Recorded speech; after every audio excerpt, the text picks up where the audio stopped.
सोलापूर शहर आणि परिसरात वटपौर्णिमेचा सण उत्साहात साजरा करण्यात आला।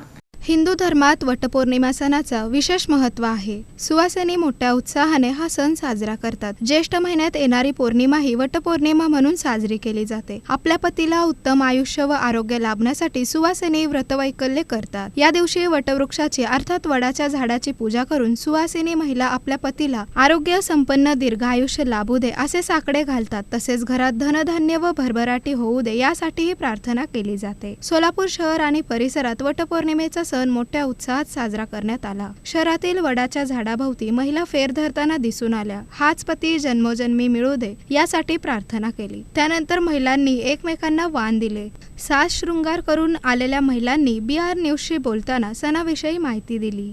आम्ही वडाच्या पूजेसाठी इथं आलो होतो। येताना हळद कुंकू, पंचामृत, उदबत्ती, परत अजून आंबे आणि एक म्हणजे धागा घेऊन आलो होतो। पाणी घातलो, पाणी घालून हळद कुंकू लावलं, सवाष्णी बायकांना हळदी कुंकू लावल्या, त्यांच्या ओटी भरले आणि 7 फेरे घेतलो आम्ही। कारण जन्मोजन्मी हाच नवरा मिळावा म्हणून वडाच्या झाडाला 7 फेरे घेतले जातात। मी खास पंढरपूरवरून इथं पूजा करण्यासाठी आले। आज वटसावित्रीची पूजा केली जाते। सवाष्ण बायका आपल्या पतिव्रतेचे म्हणजे पतीचे आयुष्य दीर्घायुष्याचे दान मागतात। सावित्रीने खेचून आणले यमाच्या दारातून सत्यवानाचे प्राण। नितीनरावांच्या संसारात आहे मला सौभाग्याचा मान।